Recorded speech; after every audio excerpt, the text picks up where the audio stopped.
Welcome to Changing Lives, Changing Workforce. Please welcome Kansas Lieutenant Governor and Secretary of Commerce, David Toland. Thank you so much, and thanks also for the great lead-in music.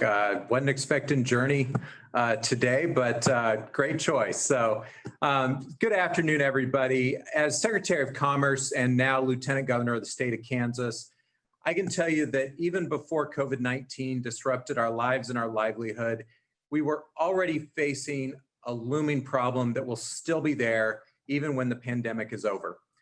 Parts of our state have had a shortage of skilled and qualified workers for many, many years. Business owners and other employers don't have the luxury of recruiting skilled workers from the same talent pools that previous generations stuck to when it came to finding qualified employees. We can't afford not to look at every viable employee population, and that means focusing on returning citizens. Nationwide, we see companies that actively hire justice-involved individuals show a stronger bottom line. They have increased retention rates, they spend less money on training costs, and they cultivate an engaged and a loyal workforce. In Kansas, 98% of incarcerated men and women will return to their communities. We want to train them to become part of a skilled, engaged, and loyal workforce right here in our state.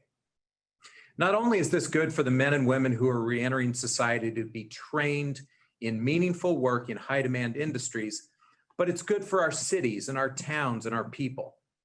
Studies show that these kind of training programs can lead to a 43% reduction in recidivism within 3 years of release. What that means is lower unemployment, less crime, as well as men and women being able to support their families, pay taxes, and bring more spending power to their communities. To be blunt, reducing recidivism pays for itself. Now, education is a critical component of reduced recidivism and economic mobility for incarcerated individuals. And that's why we are very, very excited that you're going to learn about the career campus at Lansing Correctional Facility. This opportunity brings together businesses, the state of Kansas, and other partners and stakeholders to help us put qualified people in good jobs. It will improve their lives and strengthen the state of Kansas, as well as the region, for the workforce of the future. But before we get to the details about the campus, I want to welcome an expert in the field of second chance hiring. Jeff Korzenik is Chief Investment Strategist at Fifth Third Bank. He's also a member of the Council on Criminal Justice for his work on the intersection of the justice system and the labor markets. His upcoming book, Untapped Talent: How Second Chance Hiring Works for Your Business and the Community, shares the business case and best practices for hiring people with criminal records. So if you would, please welcome Jeff Korzenik.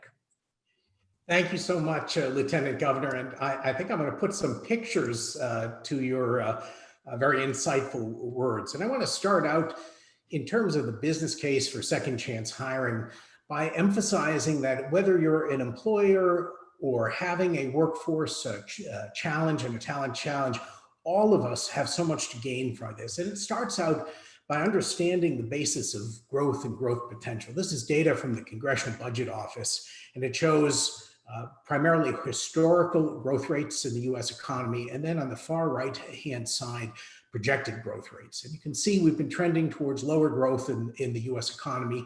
That's in no one's interest. The question is, why are we seeing lower growth and what can we do about it? Growth is widely recognized by economists to boil down to two key factors. How fast can you grow your workforce and how fast can you grow their productivity?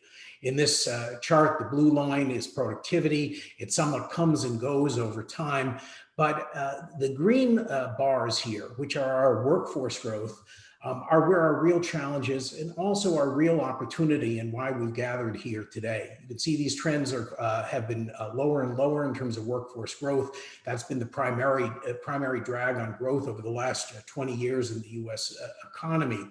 And frankly, the future does not look bright. These are birth rates in the U.S. economy. You can see towards the middle of that chart, there was a spike, a rise. That was 1990. That was the millennial generation. So millennials are largely all in the workforce. Those born in 1990 are, of course, 31. You're getting the leading age of the millennials are 40, and the trailing edge of the millennials are largely out of college or are of working age.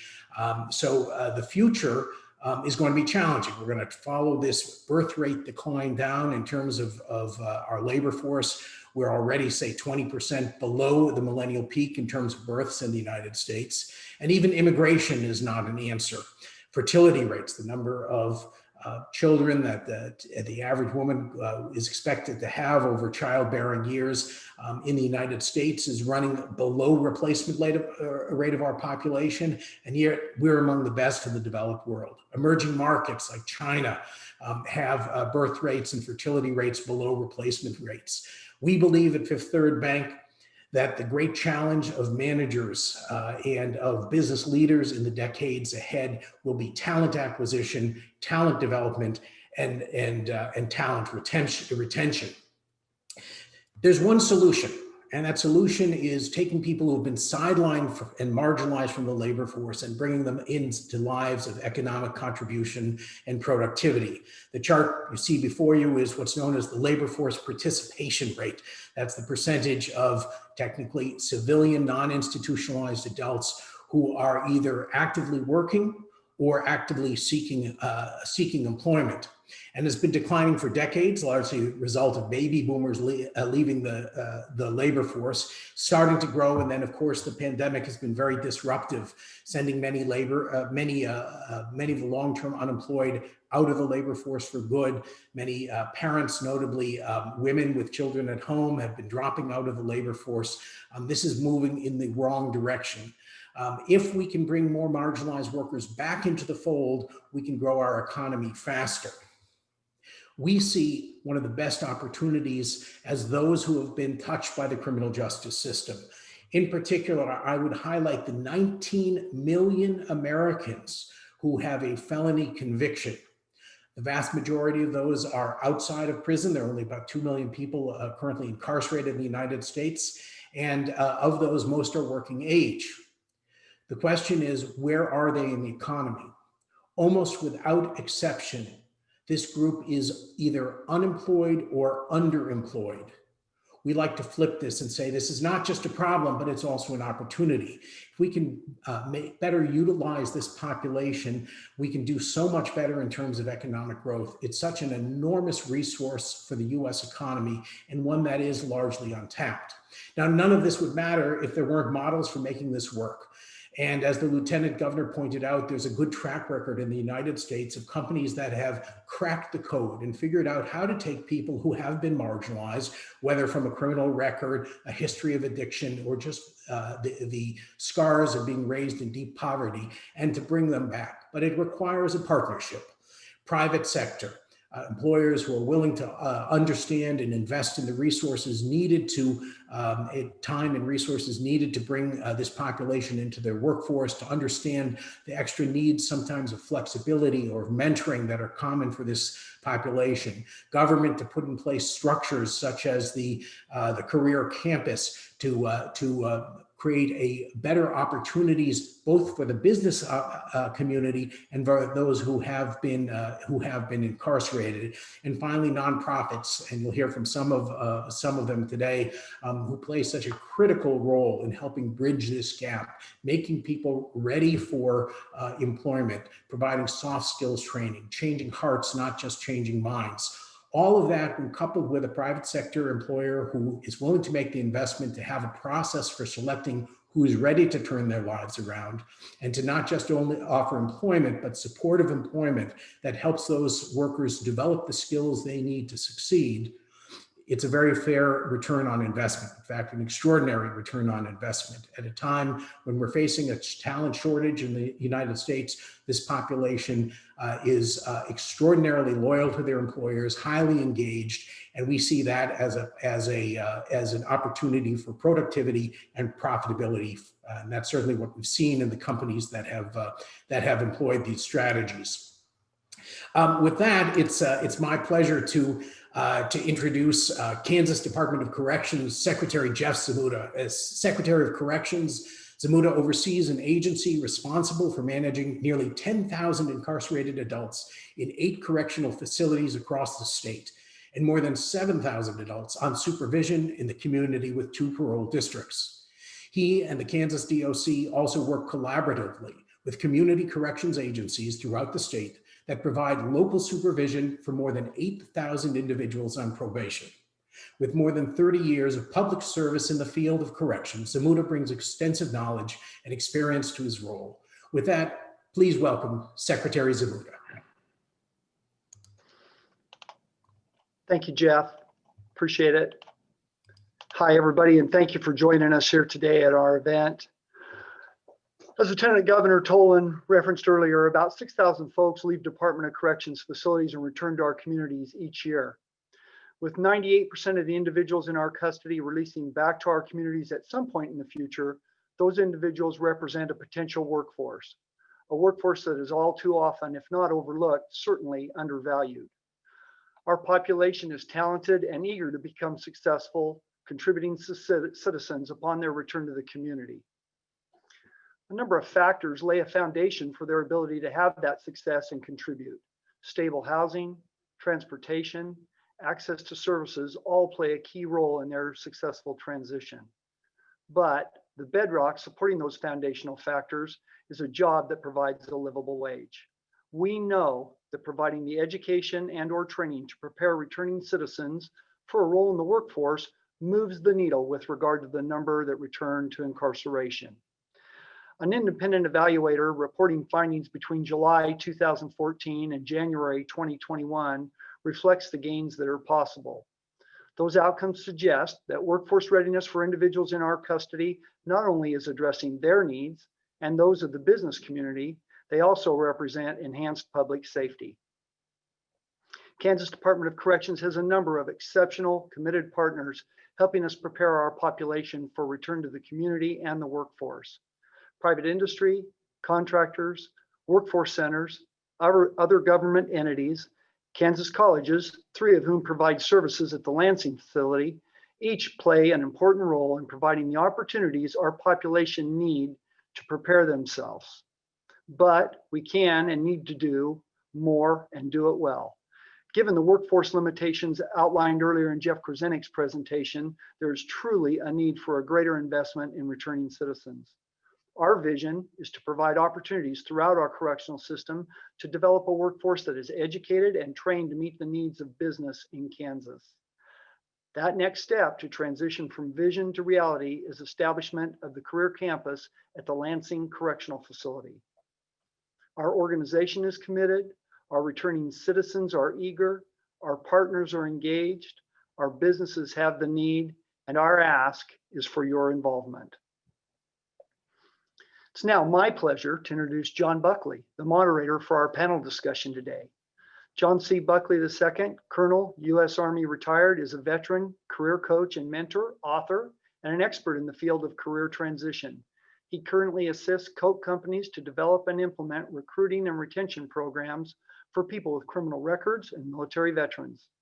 Prior to initiating his civilian career, John commanded infantry soldiers in combat and peacekeeping operations and directed 2 of the Army's most prestigious schools.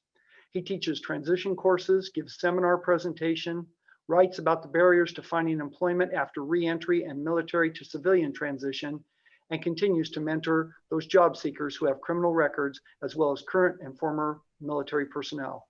Please join me in welcoming John. Thank you, Secretary Zmuda. I'm honored to be your panel moderator today, and I'll tell you that I'm humbled to be in this virtual room with such talent who truly have the intention of improving the opportunities for people with criminal records. As I began my work for Koch Industries about a year ago, trying to develop a recruiting and retention program for people with criminal records, I began studying the situation that returning citizens had to confront and was totally amazed at the barriers in front of them. It was easy to conclude that it would take a collective effort, like the Lieutenant Governor and Jeff and Secretaries Muda have mentioned, to help build with criminal records, to help people with criminal records re-enter the labor force. Only through partnerships and collaborating with like-minded people and companies will this effort bear fruit. As we work collectively to make the career campus a physical reality, I'd like to introduce our panelists today who have unique insight and can share personal experiences on their success with hiring returning citizens. What kinds of careers and industries are currently in high demand? What kind of post-release services exist to help men and women continue their success, and so much more. First, please welcome Eugene Brown, owner of Bristle Patina LLC, a painting company he started in 2019 following his passion for interior design and home improvement. But before he started his own business, he spent more than 10 years in human resources leadership with companies such as Home Depot, Citibank, and Farmers Insurance Group. Eugene also served 3 years in prison in Lansing Correctional Facility, and during that time worked with Brothers in Blue, focusing on mentorship. He makes it a standard practice to hire returning citizens. Next is Terry Gosh. Terry is with the Workforce Alliance of South Central Kansas, located in Wichita, serving as Fair Chance Program Coordinator, specializing in targeted populations and offender and reentry workforce development. Terry retired from the United States Air Force in 2003 as a Senior Master Sergeant after a 26-year career. Let's also welcome Jason Miles, a welding manager at Zephyr Products, where he has been employed for more than 20 years.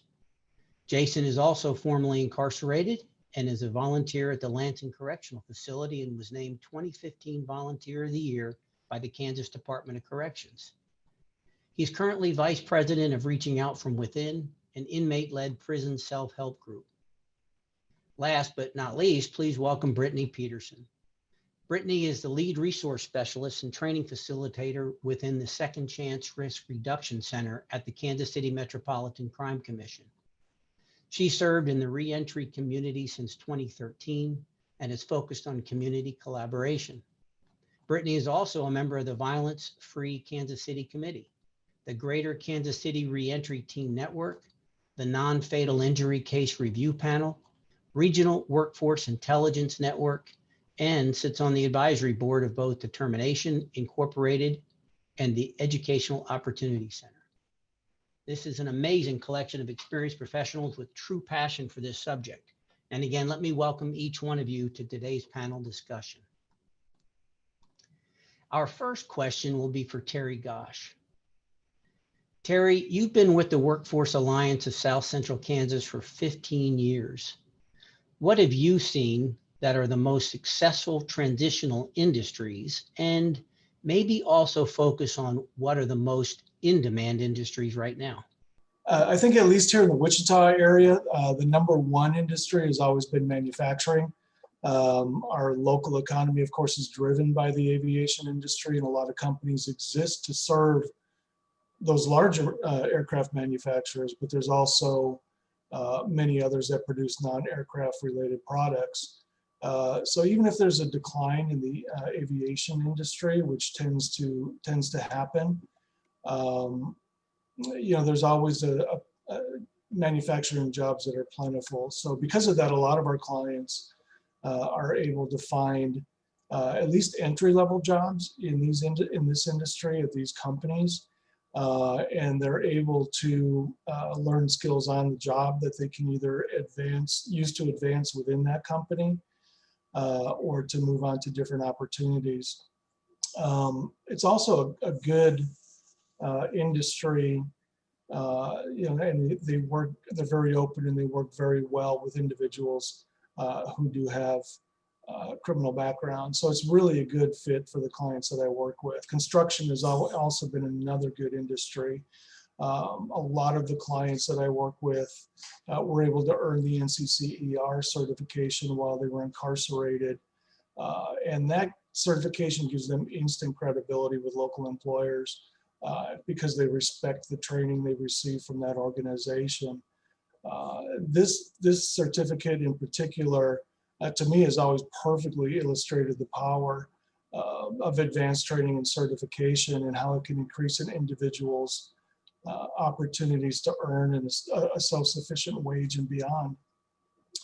As far as demand industries, right now, manufacturing, and I'm mainly talking about the Wichita area here, CNC machine operators are always in demand, sheet metal and composites workers as well. The skilled construction trades like HVAC, electricians, carpenters. There's also a need for auto mechanics. There's the healthcare and IT industries, always tend to hire in large numbers, but unfortunately, those industries are not as open to hiring our clients as we would like. So I think that's kind of the state of where we're at with that right now. So Terry, let me just ask one follow-up question real quickly. So based on your answer, it seems like you focused a lot more on skilled trade. Would you say that it's usually the skilled trade industries that are the most successful, or are the careers broader and more diverse? I think right now the ones that will be the most, will bring the most success to our clients are the ones that are going to be skilled trades, the ones that do require some type either of experience or that technical or vocational training. We've noticed that a lot of times if a particular position requires a certain amount of experience or a certain amount of years of experience, that can be replaced or that requirement can be replaced by a technical or vocational certificate. Thank you, Terry. I'd like to turn to Jason Miles. Jason, you have really experienced all sides of this coin, from being incarcerated yourself to a 23-year career as a welding manager at Zephyr, to your leadership with reaching out from within. During your time as an inmate, what made you want to learn a trade? And more importantly, I think, tell us about how that idea came to you. Did you approach someone about it and take the initiative, or did somebody come approach you? Sure. Thanks, John. Well, I think so. For me, when you come through the system, you get assessed, and with that assessment, it's educational assessment, substance abuse, job assessment, and I didn't have any job skills, so that was part of my program agreement at the time between me and the Department of Corrections, where I had certain things that I needed to fulfill to progress through the system. And one of those was to get a trade.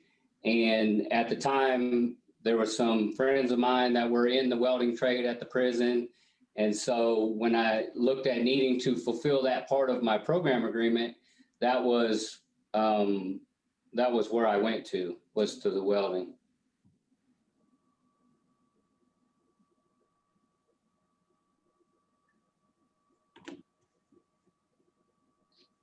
So does that experience that you had and that, as I talked about at the beginning when I first asked a question, that multiple sides of the coin, do you think that has made you a stronger employee at Zephyr? Yeah, of course. So at Zephyr, what we do is we're a metal manufacturing company, and we have lasers, brake presses, welders, grinders, guys who work in the shipping department. All our employees are employed from the Lansing Correctional Facility minimum custody unit. So we bring these guys in, and 85% of them have never done any type of manufacturing work before. So we bring them in, and we're teaching them from scratch how to weld, how to run lasers, how to run brake presses. And a lot of times what the guys will say to some of our other supervisors is, you don't know what it's like. You don't know what it's like to have to live at the prison and come down here to work and be worried about getting out. And, so they really can't say that to me, because I know exactly what it's like. And I think, when I think about my experience as an inmate, one of the things that I really got was the understanding that I had to invest in myself. And it was that investing in myself that I've carried with me all through these years and that I've kept up. And that definitely, you know, investing in myself as a worker, and then as a manager, then as a leader, all these investments have led me to be a better employee. So taking that investment concept, could you explain then, maybe do you use that when you mentor others and help them understand how to make that investment in themselves? Yeah, definitely. So what I have is I have a vision. I have a vision of how all these things are supposed to tie in, you know, as far as this career campus, the training at the prison, the employment at private industry while you're still incarcerated, the job placement once the guys and gals get out of the prison. And so I have that vision, and I try to share that vision with, you know, the guys that work for me, and try to get them to see the big picture. Because I think a lot of times, you know, speaking for incarcerated people, we are just going from one traumatic experience to the next. So we're just kind of in survival mode, and you're just doing what gets you through the day. And you're not really thinking long-term planning, goals, any of this kind of thing. You're just trying to get by. And a lot of that really doesn't change when you come to prison. You know, you come to prison and it's still about survival. It's still about just making it through the day. There's not really a lot of long-term vision, long-term planning there. But I think that's what I try to bring to the guys is you know, we're focused on today, we're doing the right thing today, but we're also have the vision of what is it we want our future to look like, and how can we build upon these skills that we've learned here to make our future better. Very good. That's terrific, Jason. Thank you for sharing that. Mm-hmm. Brittany, let me ask you a question. Your work with Second Chance Risk Reduction Center and the Metropolitan Crime Commission is primarily done on the Missouri side. But speaking from experience, how would a learning center like the Career Campus at Lansing strengthen Second Chance hiring on the Kansas side? We are hoping to change criminal justice reform entirely, to really get into evidence-based practices at its core. To bring all of the partners and all of the stakeholders together to work for a common good. We do live here in Kansas City in a bi-state area, Kansas and Missouri. Making sure that both sides of the state line are communicating and working more efficiently together helps the outcomes entirely. And to Jason's point, we owe it to people coming home to our communities to serve in true justice by creating opportunity and wrapping support around them so that they can stay home. They're able to break down some of the mistakes and the shortcomings that they may have experienced before. A lot of times people are incarcerated at a time where there wasn't an economic opportunity. They didn't have the family and community supports that they need in order to make it day to day. So what this Lansing Career Center is looking to do is to bring not only corrections and employment opportunities, but the mentoring and the support to make sure that all individuals coming home to the Kansas City area are supportive and stay at home. So when I started looking into this from a company standpoint, you know, I identified what I called barriers to reentry. And you mentioned wraparound services. I know that many wraparound services could benefit and reduce some of those barriers to reentry, but I'm wondering what kind of support services do men and women returning to society need so they not only become successful in the workplace, but that they sustain that success? Coming home from prison is so much more than just needing a job. You literally need everything that you can imagine. Safe and affordable housing, feeling safe in your community, having clothes and a support system at home, having the additional wraparound to network and to be able to build yourself moving forward. Because if we want to talk about true justice, it really is elevating yourself forward so that your life is better post-incarceration than it ever was before. We need transportation because a lot of employers are not located on the bus line either. the ability to reobtain a valid driver's license, even to get an ID so that you can begin a job search. It is absolutely everything imaginable that is needed in order to help support men and women that are coming home to our communities. Very good. Well, let's hear from an employer now. Eugene, you are the owner of Bristled Patina, a successful painting business in the Kansas City area. But before becoming a small business owner, you spent several years working in human resources in the corporate world. First, what made you decide to leave that environment and start your own business? Well, John, I got to be honest. The reason that I left, corporate America was my stint in prison.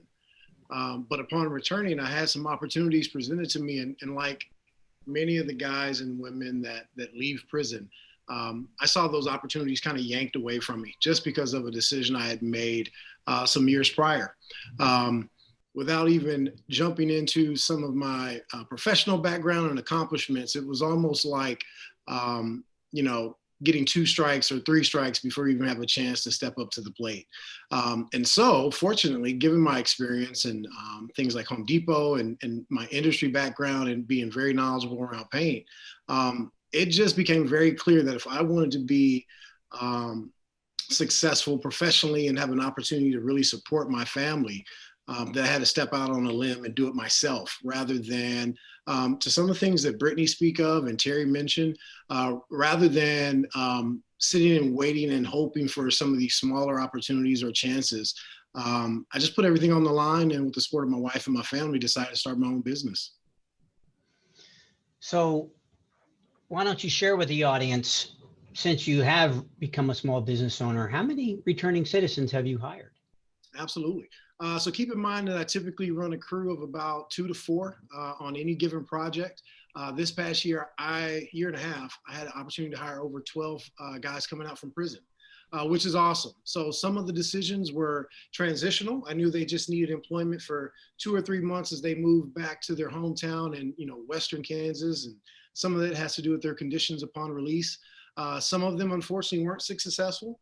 But just like some of the guys that I hired that were not felons, there are other factors that influence whether or not they were going to be successful on the job with my company in our environment.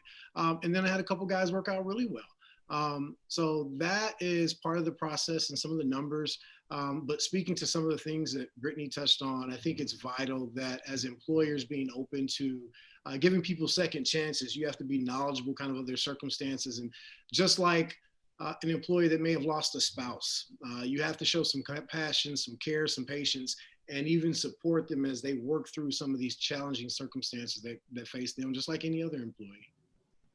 So what made you realize returning citizens would be an asset to your workforce?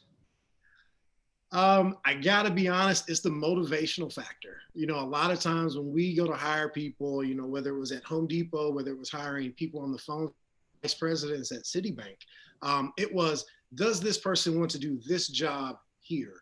And the great thing about spending some time in Lansing and meeting a lot of the people there behind the walls, you got a chance to really see that there's more to somebody than just their offense, their crime.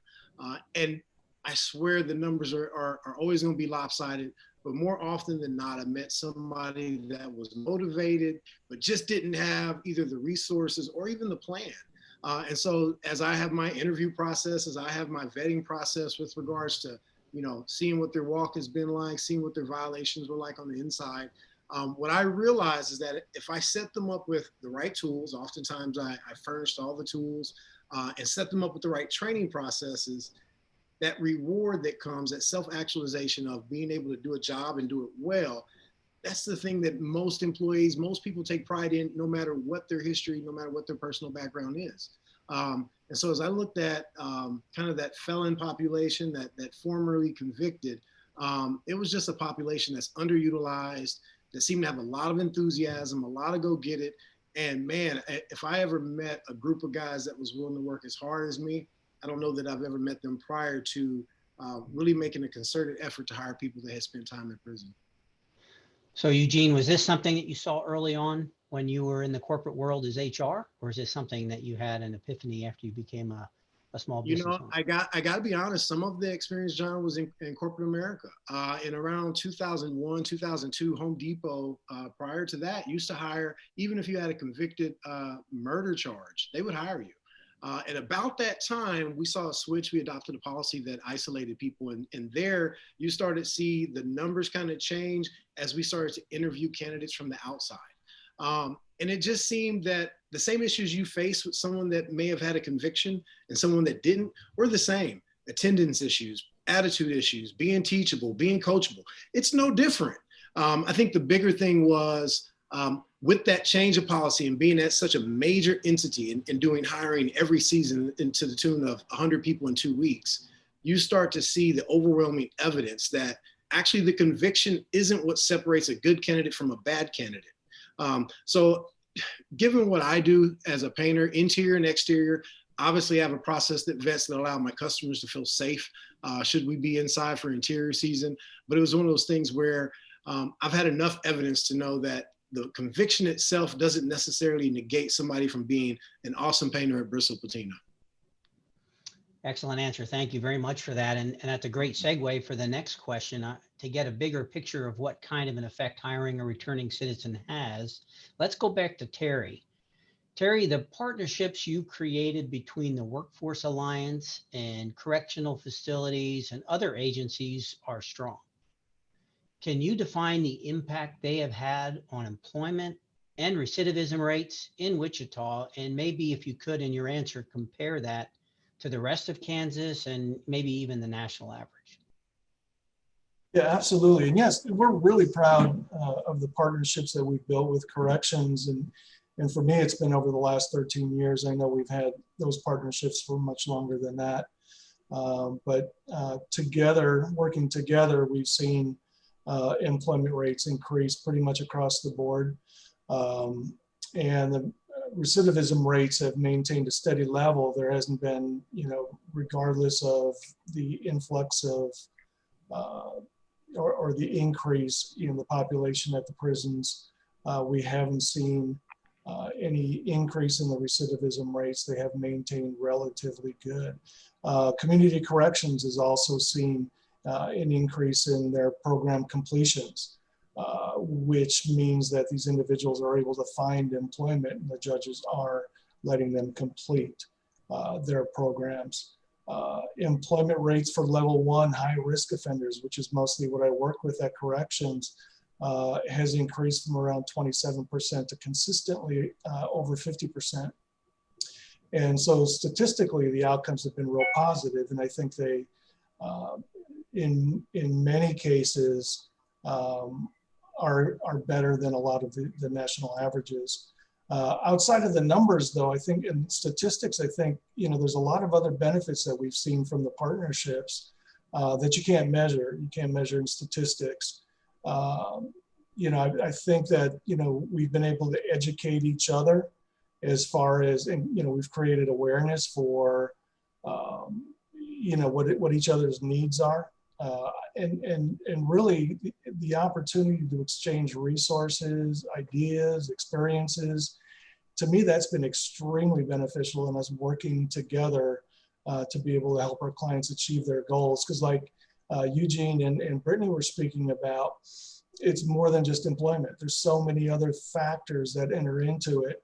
And so working, on more of a holistic approach between corrections, workforce, other agencies in town to work collectively with that individual on those issues has made all the difference in the world. I actually office in the corrections facilities here in Wichita. So, they're right next door to me. They're right down the hall from me. So I can easily interact with them every day and with their clients to give them, pretty much on the spot help instead of them having to wait weeks for an appointment in some cases. And then I believe there's programs like the Pathway Homes program at the Wichita Workforce Center that's going to provide additional services and training to returning citizens. I think that all came together because of the strength of the relationships that we have with corrections and the desire of all involved to work together, to help our mutual clients. And I can see the same things, great things happening with the Lansing campus as well. Well, you make a great point, Terry, in that talking about returning citizens back to the workforce is definitely more than just the numbers. It's more than just the statistics that you talked about. So, it's about hope. And maybe Brittany, since you've worked in reentry and second chance hiring for several years, maybe explain what a meaningful job means for someone's self-esteem and confidence and anything else necessarily as they reenter society.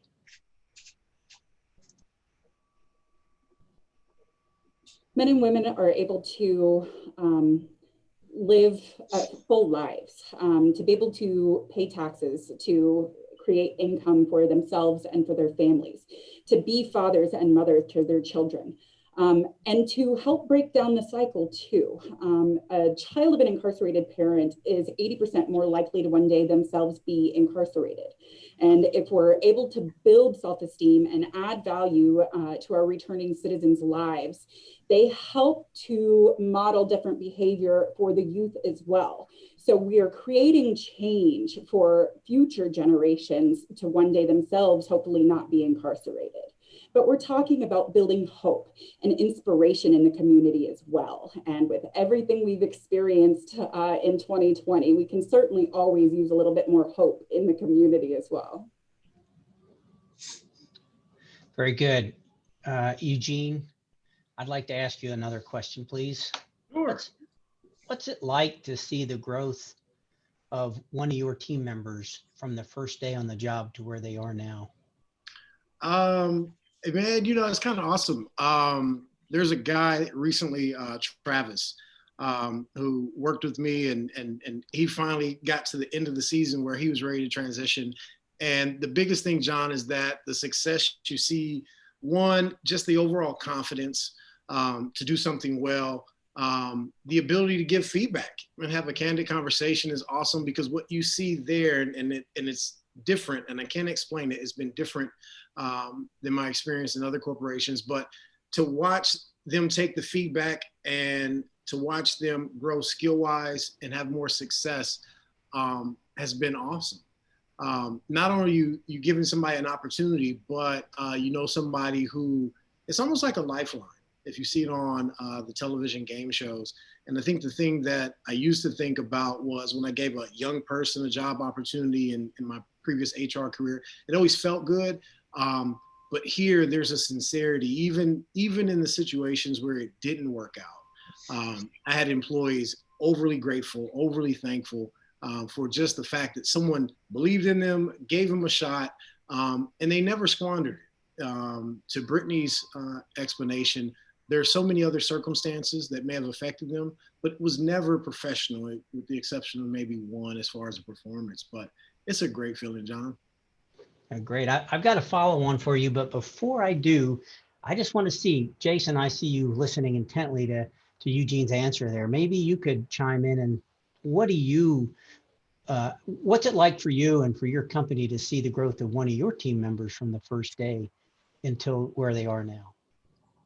Oh, it's great. Really, because, it's kind of been said, I think Brittany said it earlier about you kind of breaking the cycle, because you realize, hey, we're giving this guy an opportunity to come out of prison and make a good living, a good wage.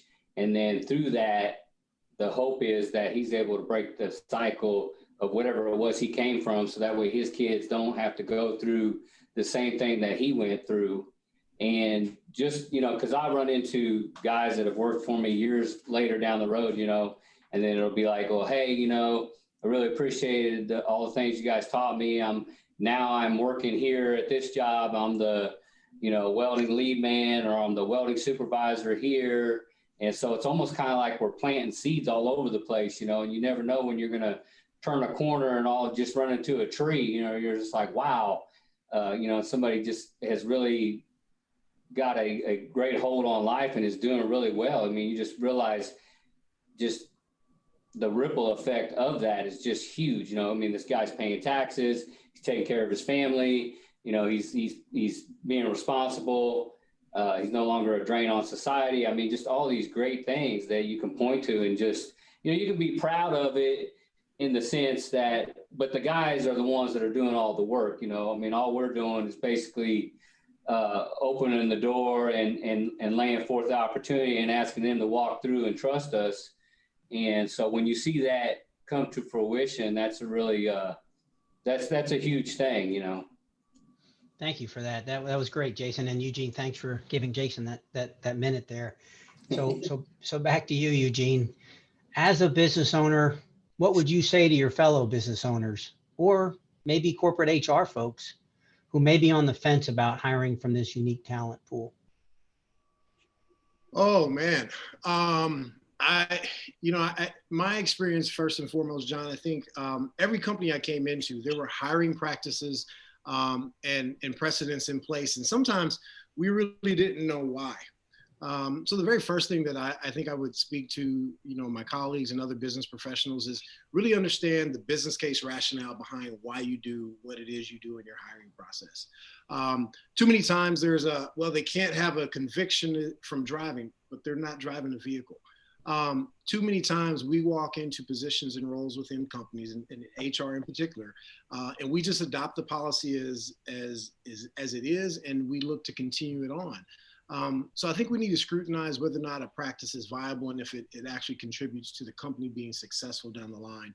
Obviously, every company typically has a vetting process, whether it be a background check, but if you have a crosshair with regards to certain convictions, make sure that it supports the type of work. If you have somebody that works in lawn care, if you have somebody that works in a department store, be open to the fact that you might have someone that has a drug conviction. Too often times, and it's a fear factor that I think was perpetuated, especially in the 90s from HR, it's a fear factor. And if we can help people understand that these folks are a risk, and my job hinges upon being able to identify those, then to dispel that myth then puts my job at risk. Whereas the really contemporary and forward-thinking HR part is, let me help you find the most successful talent pool, the untapped potential, and identify the people that really want to do this job here.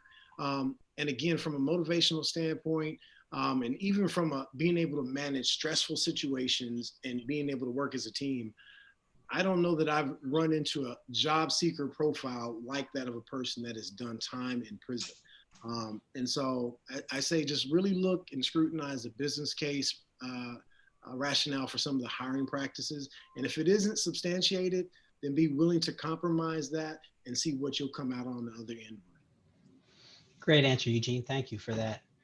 Now in the last 5 minutes or so, we just have enough time to hear one last thought from our panelists before we start taking questions from the attendees. And so here's the question, and that is, what is the biggest opportunity you see that will come from the Lansing Career Campus? And what I've heard basically from everybody today quickly summarizes that in the sense that it's a mutually beneficial one for me.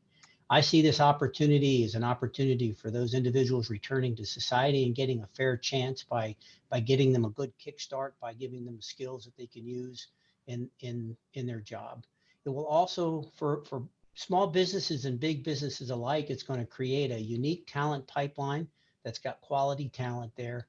And I think it also, as we've talked about, goes a long way to contributing to our society in one way alone, just reducing recidivism. So again, what is the biggest opportunity you see that will come from the Lansing Career Campus? Now we can go down the same sequence if you'd like, or I can wait to see if there's a volunteer from one of you four. You know, I'll jump out. I'll jump out there, John. Sorry to interrupt, Terry. I think the biggest thing when I think about what is on the books and what's to come from that is upping the minimum expectation. When I look at the population just in our surrounding metro, all the way from Leavenworth, all the way out, you know, east of Kansas City, there is a population that doesn't have skills training, doesn't get some of that concentrated focus that the men at Lansing will get. And I think that's phenomenal. So that being said, I think every year to that point, if we're looking at, 500-600 people being released every year back into society, we have now that much more of a qualified job applicant pool in the area. And I think that's phenomenal. Terry, you want to go ahead? Sure. Yeah, I'm real excited about it because, for one thing, this is for those of us who do this in the community, who work with these individuals. We've been wanting this for years. We've seen other similar programs around the country, and kind of wished we had something like that here in Kansas, and now it's actually coming to fruition. So that's really exciting. For one thing, I've got folks that come into my office every day, and we talk about what they'd like to do for work, and they're like, I have no idea. I have no skills. This is one of those, another tool that we can provide to them, where they'll have that confidence when they come out that they have skills and they have something that they can market to an employer that's going to make them successful to be able to take care of their responsibilities and their families. So just the hope, the confidence, all of those things. And we've seen that, certification alone can make a huge difference as to whether somebody gets hired at all and to what type of wage they're going to be hired at. So that alone is, to me, incredible. And I really see this making a huge difference in people's lives. Brittany, any thoughts on that? I love evidence-based practices, and I am probably most excited about getting away from the idea of talking about them and actually doing it. This Lansing Career Center is a beta opportunity, essentially, where we are looking to change the way that people come home around the country. That is the dream. The idea of bringing corrections, parole, developing soft skills, having mentorship, wraparound service is really meeting someone in a holistic manner and changing the way that we do things, getting away from the, well, this is just how we've always done things. We don't have time for that. And what incredible opportunity to build our economic strength in the Midwest as well. Go ahead, Jason. I see you're getting ready to unmute.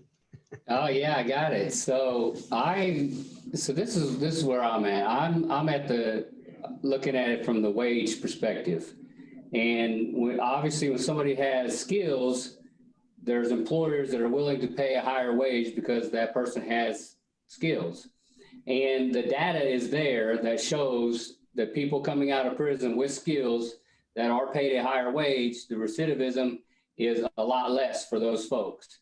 And so that's a positive. And also my focus is on, because you make a higher wage, you're going to pay more taxes. And so we're what the Career Center is trying to do is trying to plant a seed.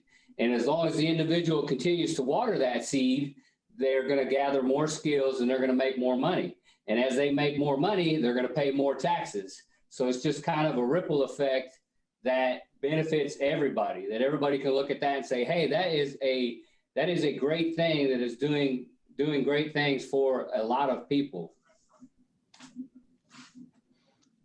Very good. Very good. Thank you all, panelists. That was great. If I could, let's have a virtual hand clap for all the participants. That was great answers, great discussion. And I think it really gave a lot of people some things to think about and great ways to move forward.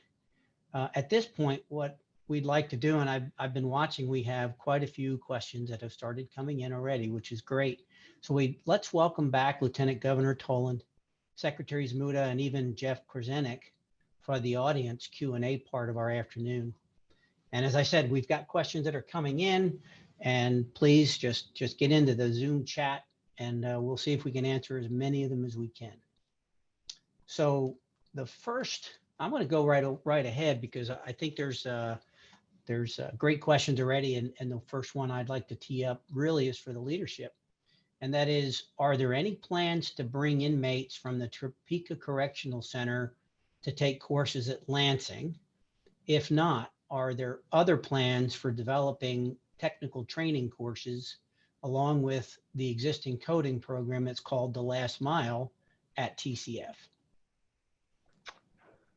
I think that's for me, John. So there are no plans to bring our female population to Lansing into that facility where we have the men. There's a lot of security risks associated with that. That said, as I mentioned in my remarks earlier, really our vision is to create a campus-like environment throughout the system at all of our facilities, provide those opportunities for education and workforce readiness for all of our population, no matter what facility they're in. Lansing's kind of a big step, a first big step in that. But we also have, we were one of the trial sites for the Second Chance Pell in Kansas. We had 7 of our 10 colleges in our consortium that were selected. And now that the ban has been lifted on Pell, it's been reinstated where corrections facilities and their populations can use that Second Chance Pell money. There's going to be a lot of opportunities in the next couple of years to really go from one end of the system to the other, and that would be our objective. Very good, thank you. This comes back to you, Secretary, and maybe Lieutenant Governor Tolan can jump in with this one. What are 2 to 3 policy barriers in Kansas that would improve access to quality jobs for returning citizens, or even incentivizing employer hiring?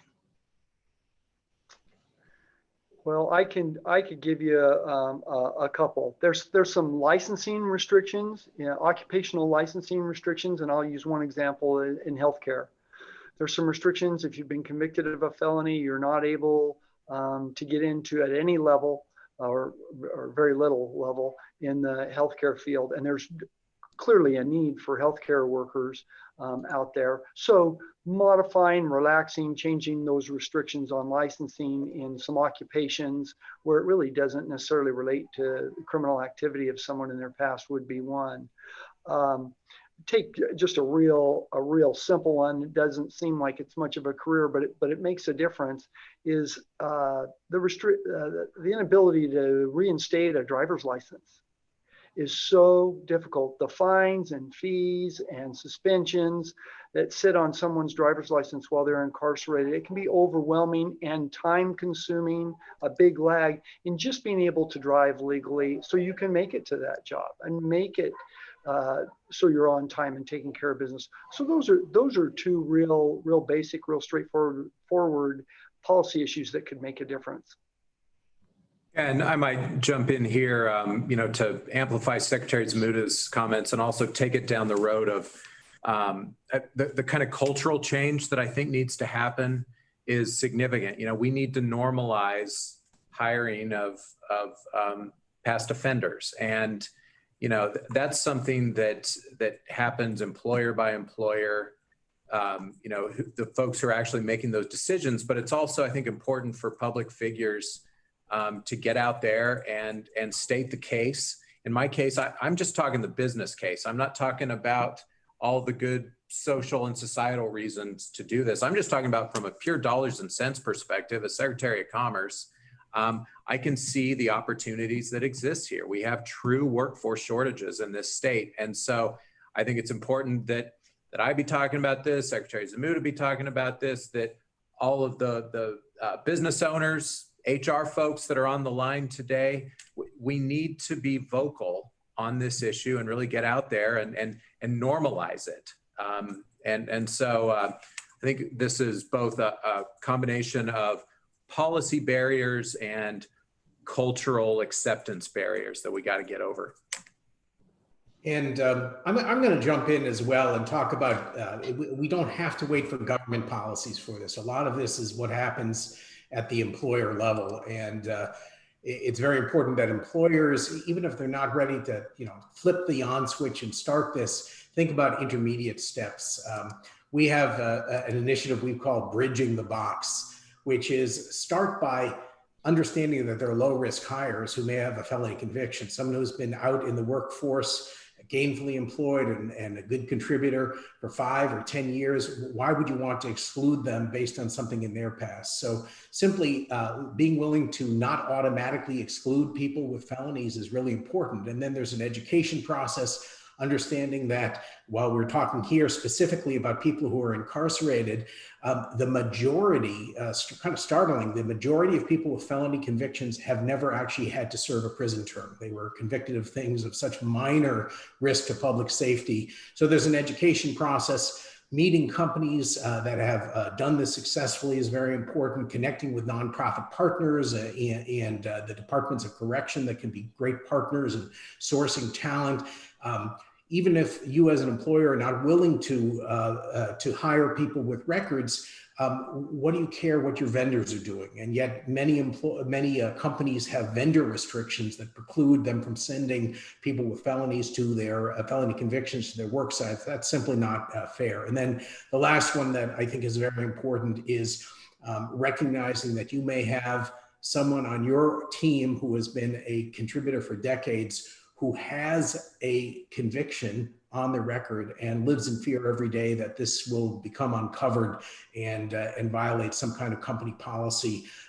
I've come across people like that. That's not right. And offering amnesty for anyone who happens to have a conviction but has been a long-term employee, I think is important as well. Those are intermediate steps. Obviously, we're hoping people go to the final step and actively look to source from this talent pool. But in the meantime, these are steps people can do, and they're all productive. You know, I'd like to amplify what you said, Jeff, about the vendors and even customers for that matter. If the company or the business, for whatever reason, isn't being successful or feels inhibited from hiring those with second chance, you can absolutely further this effort by working with those vendors or customers who themselves are working in this space. And so it can further that effort collectively. I really appreciate that. That's a great answer. Thank you all for that. And now, Eugene, you've got a question directly to you. And this was submitted. Do you consider hiring women? Absolutely. I think for me, that is actually one of my goals, you know, while we can't discriminate against applicants, from a diversification standpoint, and even from connecting with a lot of colleagues across the US and even outside the US, man, there isn't a gender issue when it comes to quality painters and quality employees. And so, man, I'd love to find the right woman in Kansas City that has a passion for interior design and even home renovation. That person, if you know them, you know, send my contact information to them, tell them to get in touch with Bristol Patina on Facebook or Instagram. I'd love to find that person. Very good. Thank you for that, Eugene. So this question is for the formerly incarcerated panelists, and it's a two-part question. What was it like to be undervalued? And then what is it like for your employees to go from being undervalued to a valued employee? Well, I'll personally tell you that it absolutely, and it goes into someone's personal history, it will definitely touch on a matter of self-worth. And so if that person hasn't dealt with those issues, then it becomes a trigger, so to speak, going to work every day. I had one gentleman in particular that no matter how good he did, and no matter how many times I told him he was doing good, he still doubted himself. And then, you know, the light bulb went on in the sense that, okay, I needed to talk to him differently about his successes, and recognizing that some of the issues coming from incarceration were following. And that had to do with carrying the burdens of his past offenses, and helping to realize you've served your time, it's in the past, let's move on. So it's huge in the sense of being able to give reward and recognition. I think it's a battle we all face. It's not just something about people who are incarcerated. Husbands, wives, daughters, sons with broken issues with parents. I mean, we all have it in the workforce. But it's great to be able to identify some of those barriers and some of those things that happen as a result of being locked up and how society views you, and empowering them. Again, the gratitude and the appreciation you get on the back end is just huge. It's phenomenal. Yeah, I think, I don't know, that's a very interesting question. I would say, I think it's a part of assimilating into society when you're valued as an employee. I think for me, it's a metric that I would use to determine whether I was successful or not, when I first got out. And so I think it is important because for me, it was about, I'm not so sure about not being a knucklehead anymore.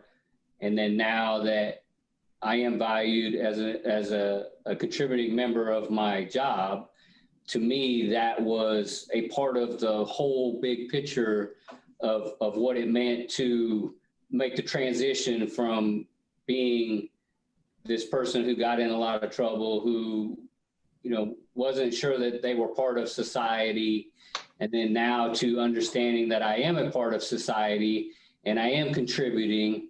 I think that to be valued at your job is an important metric to use to gauge that. So it's a very, kudos to whoever come up with that question. That was a very good one. Kind of stumped me there for a minute. So this question is probably best answered either by Lieutenant Governor Toland or Secretary Zmuda. And it has to do with the Pell Grant. So how will expanded Pell Grant eligibility for people in prison help employers further expand career opportunities for people post-release?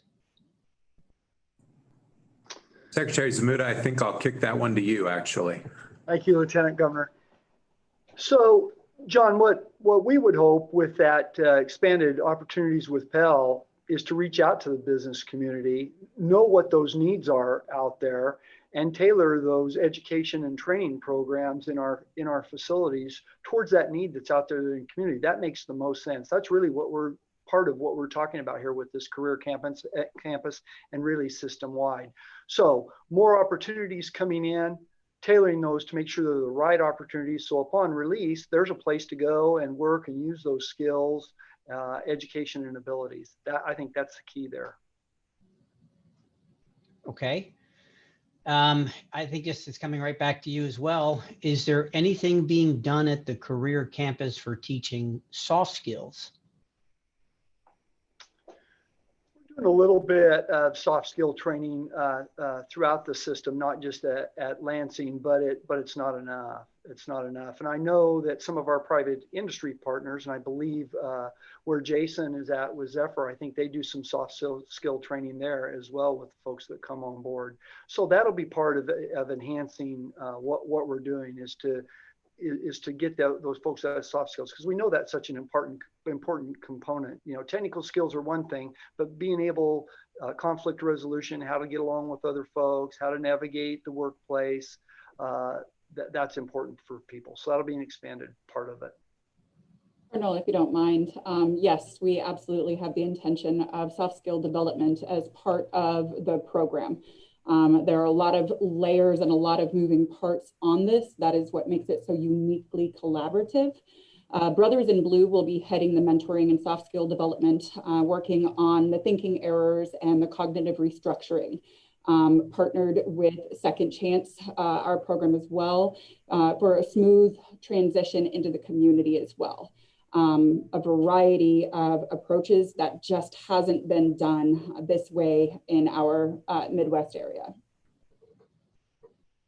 Yeah, I wanted to jump in there real quick too, the soft skills. So I'm also involved with Reaching Out From Within, which is a nonprofit prison self-help group that's inside every prison in Kansas. And what we've found is that the soft skills, a lot of the guys, and the gals are suffering from some form of trauma. They have a lot of, and so what we try to do at Reaching Out From Within is we try to address that trauma. And a lot of what you see where people are kind of, where they're in need of those soft skills, where you kind of come across somebody and you're like, wow, they're kind of bristles you just having an interaction with them.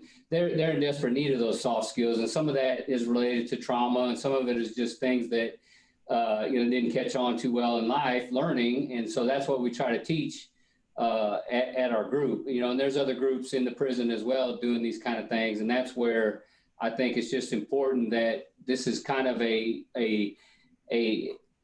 cumulative effect of all of us coming together, with the business and also the soft skills, because you can have all the technical know-how you want, but if you don't have the soft skills to be able to appropriately carry on a conversation or deal with conflict resolution like the secretary was talking about, then you're not going to have a job very long, because I don't care how good you are, if you're at my job causing a ruckus because you got something going on where you don't have these soft skills, you're not going to be there very long. And it's not just my job; it's any job. Nobody's going to want to have that. So it's a whole approach. I think that that's what we're hoping to really get into here.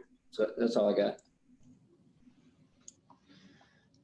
No, you're touching on something that's very important, and I think it's something that I constantly try to evaluate and assess, and really just simply that transition from the prison environment in most cases to back in society can be kind of a challenge alone. And I'm wondering if anybody could expand on those directly, those kinds of maybe not soft skills as much as it is coping skills. What is it that we can do as a business, or who could we partner with to help address those issues right up front so that they don't become, as you said, somebody's struggling with something, but it may just be that environment. You're told what to do, where to be, what to wear, when to do it. You're told when to go to eat, and so on and so forth. And now you've got this freedom in the workplace. How can that be addressed by a corporation or a business? I'll take that one because we've seen a lot of these models around the country, and also, Jason can't toot his own horn with the nonprofit, but they do a terrific job. I look at this nationally, and reaching out from within, I think, is really one of the models for this. So people who've been through that program really do have this many of them have this transformation and come out well equipped with the soft skills and overcoming and working through those trauma. I'd also say that there's other ways of doing this, but nonprofits do a great job expanding those kind of services at the career campus, as the commissioner mentioned. But it also is helpful when you have employers who truly understand this as well. So we've seen employers at a certain scale may have life coaches on their staff. That's been incredibly impactful, not just for people who've come out of incarceration, but for their entire workforces. Educating supervisors, sometimes they put through poverty simulations or have the opportunity to go through a poverty simulation or even a reentry simulation, so they understand the issues and can be simply better managers and better business leaders. So there's a lot of opportunities here, both through the nonprofit world, through the business world as well. But strong nonprofits like reaching out from within, strong employers and transitional employers like Zephyr, Jason's employer, do a great job. And then an educated supervisory workforce that understands that this is a group that may not have had a lot of mentoring in life, may have had a lot of trauma, and having a little bit of sensitivity to that goes a very, very long way. I wanted to talk about that real quick. Thanks for the plug, by the way, Jeff. The Department of Corrections does a great job. They have wonderful programs called Mentoring for Success. And what that program does is it matches guys and gals before they get out with a mentor that works with them before they get out and then works with them as they're out. You receive state support prior to them getting out and after they're out as well. And a lot of the times, some of these are volunteers that come in for support groups, but some of them are just, business people from the community. And I can't not speak enough about how great this program is. And I think what it does is it really gives an opportunity for the guys and the gals that are incarcerated to get feedback from other people. And most of the time, they're open to receiving that feedback, and they're able to, they say, well, when you're going for a job, here, this is what you're going for a job interview, this is what you're liable to encounter. Or maybe, they're kind of running into some issues at work. So they're able to go to their mentor and say, this is what's going on. And the mentor is able to give some feedback to get them to look at it in a different light or something. So I think those kind of relationships are very important too.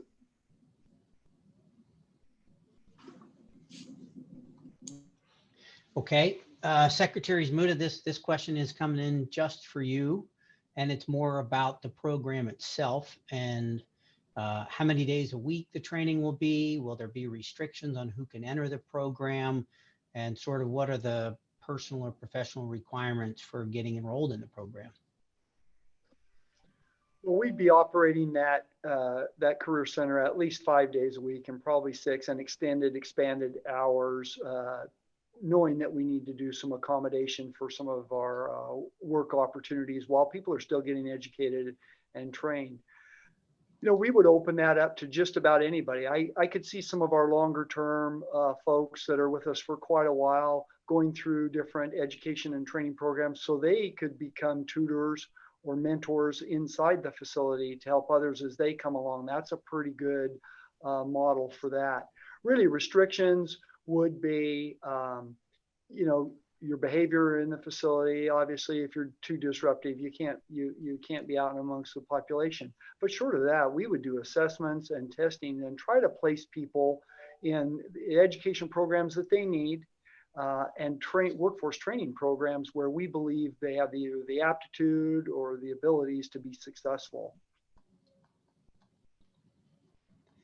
Very good. I think this would be a good last question to have, and maybe this could go to John Jenks or anybody who can answer that, and that is, how do businesses learn more about this program?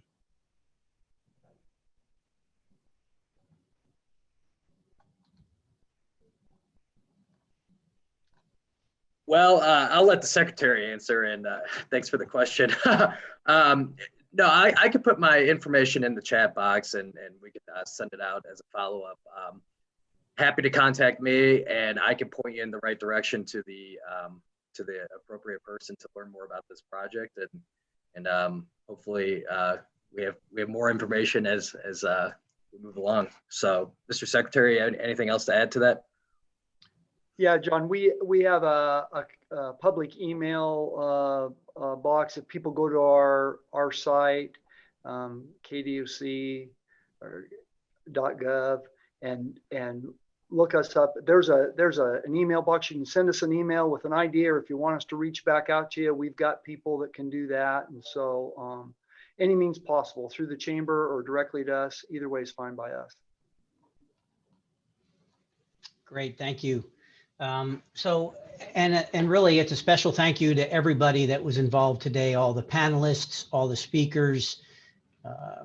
We hope that the audience learned a lot today. I can tell you just from sitting here being the moderator, I've learned tremendously. So I hope everybody's learned a lot and that you'll become involved in the career campus at Lansing. This is a unique opportunity for the business community and a true public-private partnership. To learn more, as we just said, please contact John Jenks at the Greater Kansas City Chamber of Commerce. His email is jenks@kcchamber.com. And again, thank you all for your time.